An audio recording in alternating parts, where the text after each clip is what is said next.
ছোটবেলায় মহালয়া দিয়ে আমাদের দুর্গাপুজোর আনন্দ পর্ব শুরু হতো, সমাপ্তি হতো দেবী বিসর্জনে।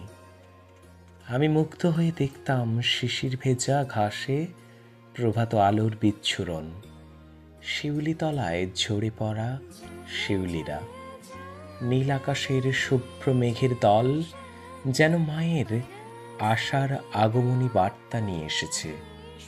মহালয়ার আগের রাতে মনে থাকত দারুণ উত্তেজনা। ভোর রাতে রেডিওতে প্রচারিত হবে মহালয়া। বীরেন্দ্রকৃষ্ণ ভদ্রের কণ্ঠে আশ্বিনের শারদ প্রাতে বেজে উঠেছে আলোক মঞ্জরি, ধরণীর বহিরাকাশে অন্তর্হিত মেঘমালা।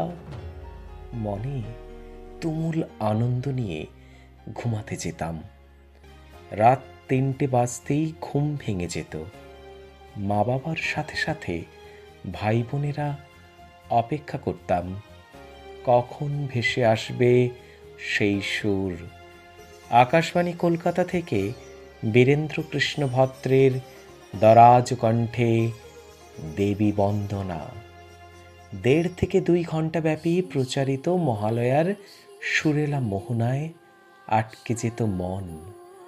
আশেপাশের প্রতিটি বাড়ি থেকে ভেসে আসতো মহালয়ার অপূর্ব সব সঙ্গীত, সাথে বীরেন্দ্রকৃষ্ণ ভদ্রের কম্পিত কণ্ঠে ইয়া দেবী সর্বভূতেষু মাতৃরূপেণ সংস্থিতা নমস্তস্যৈ নমস্তস্যৈ নমস্তস্যৈ নমো নমঃ।